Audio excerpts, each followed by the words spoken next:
उर्वशी एक दिव्य प्रेम यात्रा अद्यतन। धीमी तानपुरे और बांसुरी की ध्वनि, साथ में पक्षियों का मधुर कलरव और झरने की हल्की आवाज।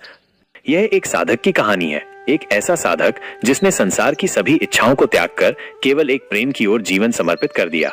उस प्रेम का नाम है उर्वशी। हिमालय की तलहटी अकेला साधक कठिन पथ पर चल रहा है। वो एक साधारण मनुष्य नहीं था। उसके हृदय में सांसारिक प्रेम नहीं, बल्कि एक दिव्य प्रेम की ज्वाला जल रही थी। उर्वशी, वो जो अप्सराओं की रानी है, सौंदर्य की मूर्ति, किंतु इस साधक ने उसे सिर्फ एक रूपवती नहीं, एक चैतन्य देवी के रूप में देखा। बचपन की यादें, माँ के गीतों में अप्सराओं की बातें सुनना। बचपन से ही वो स्वर्ग की कहानियां सुनता था। माँ कहती थी, जब कोई सच्चा प्रेम करता है तो अप्सराएं भी उतर आती हैं स्वर्ग से। उसी दिन से उसके हृदय में एक नाम बसा, उर्वशी। युवा साधक तपस्वी बनता है नगरों से दूर।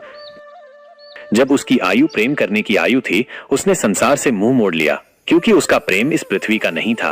वो प्रेम था आत्मा से आत्मा का। उसने संकल्प लिया, मैं उर्वशी को नहीं बुलाऊंगा किसी स्वार्थ से, बल्कि उस प्रेम के लिए जिसे संसार भूल चुका है। गुरु से भेंट। घने वन में एक तपस्वी। गुरु गंभीर आवाज में, हे वत्स, उर्वशी कोई कल्पना नहीं, वो स्वयं वाक की शक्ति है। उसके दर्शन हेतु केवल जप नहीं, बल्कि प्रेम की पूर्णता चाहिए। जप ओम ह्रीए उर्वशी वाग्रणातु हूँ स्वाहा साधना। 12 लाख जप एकांत में, मौन में, प्रेम में। साधना स्थल हिमालय के एकांत कुंड के पास तपस्या। सर्द हवाएं थीं, सिर्फ चंद्रमा और वो थे। 6 महीने बीत गए। हर क्षण, हर श्वास में केवल उर्वशी का ध्यान था। उसके भजन गूंजते थे पहाड़ों में, एक अटूट प्रेम की ध्वनि। प्रकृति सौंदर्य का चित्रण। उसकी कुटिया का स्थल अद्भुत था। चारों ओर ऊंचे पहाड़ थे, जिनसे रंग बिरंगे फूल झरते हुए प्रतीत होते थे। वन वृक्ष और लताएं ऐसे लिपटी थीं, मानो प्रकृति स्वयं प्रेम का मंडप सजा रही हो। फूलों की शोभा अनुपम थी। हर रंग और हर सुगंध में एक दिव्य आकर्षण था। उर्वशी का अप्रत्यक्ष अवलोकन।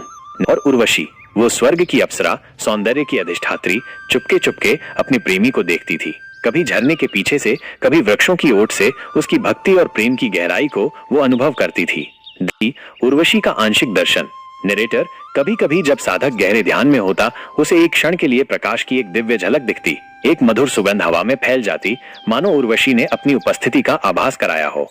उर्वशी का प्रत्यक्ष प्रकट होना। प्रकाश की आभा में एक दिव्य रूप। धीरे विस्मय में। एक रात्रि जब आंसू बह रहे थे और प्रेम पूर्ण हुआ, तब चंद्रमा की रोशनी में, फूलों की सुगंध के बीच एक स्वर गूंजा, तुम्हारे प्रेम ने मुझे यहाँ खींचा है। वह उर्वशी थी, मगर अब वो स्वर्ग की अप्सरा नहीं, साक्षात प्रेम की देवी थी। उसका सौंदर्य ऐसा था जैसे करोड़ों सूर्य एक साथ चमक रहे हों, फिर भी उसकी आंखों में केवल प्रेम और करुणा थी।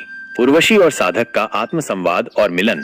उर्वशी कोमल दिव्य स्वर, तुम्हारा प्रेम सत्य है साधक। संसार जिस प्रेम को भूल गया है,